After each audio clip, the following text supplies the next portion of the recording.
ရင်တုန်းကမောင်နှမနှစ်ယောက်ဟာအခန်းကျင်းလေးတစ်ခုထဲမှာအတူတူနေခဲ့ကြရလို့ကိုယ်ပိုင်လွတ်လပ်ခွင့်ဆိုတာမရှိတလောက်ပါပဲ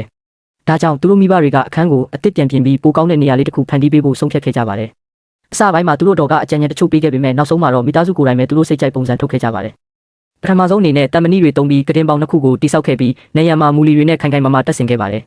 အပြင်ဘက်ကိုတော့ပိုပြီးခိုင်ခန့်အောင်တစ်သားပြားတွေနဲ့ဖုံးအုပ်ထားပါတယ်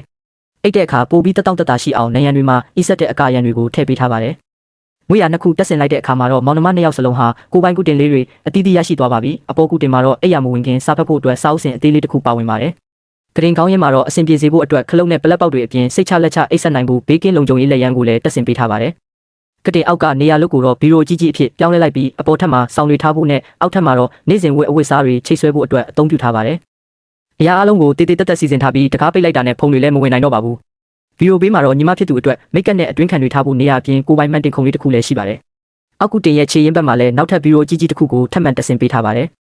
လမ်းလျှောက်တဲ့နေရာတစ်လျှောက်မှာတော့အတူတူစာတင်လို့ရမယ့်နေရာလေးတစ်ခုပြုလုပ်ထားပြီးအပေါ်မှာတော့ကျောင်းသုံးပစ္စည်းတွေနဲ့တခြားဗဟုသုတစာအုပ်တွေထားဖို့နေရန်ကပ်ဗီဒီယိုလေးတွေပါရှိပါတယ်မောင်ဖြစ်သူအတွက်လည်းသူ့ရဲ့အယုတ်မော်ဒယ်လေးတွေကိုပြသဖို့ကိုပိုင်နေရာလေးရှိပါတယ်